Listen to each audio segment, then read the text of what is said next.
Sir, reaction niyo po dito nga po sa sinasabi ni Chairman Teofilo Guadis na flat ₱1 o fare hike para po sa mga jeepneys. Nagtataka po kami kasi bakit una, nag-anunsyo sila na hindi naghi-hearing 'no, hindi, tinatawag yung mga commuter groups. Kasi kahit na matagal na po itong nakapetisyon, ang tagal na po nung huling hearing na pinag-usapan ito kasama yung mga mananakay.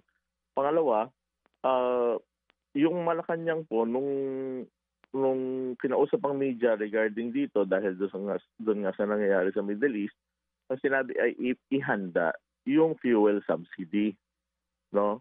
Kumbaga gawin ang lahat ng, paraan para po maiwasan na magkaroon ng panibagong burden yung mga mananakay while, natutulungan din po yung ating mga tsuper at operator. Kaya nakakapagtaka na yung LTFRB ang ang kanilang hakbang ay sabihin, i-anunsyo na malamang magtaas ng piso. Tapos pinapasa na lang nila sa NEDA yung desisyon. Ah, sa amin, hindi ito maganda 'no, kasi parang ang talagang pinagsisilbihan ay yung mga operators lamang at hindi yung mga commuter. Kailangan magpatawag ng hearing and kailangan, maging leveled off naman sila do'n sa sinasabi mismo nung palasyo na naglagay sa posisyon nila diyan.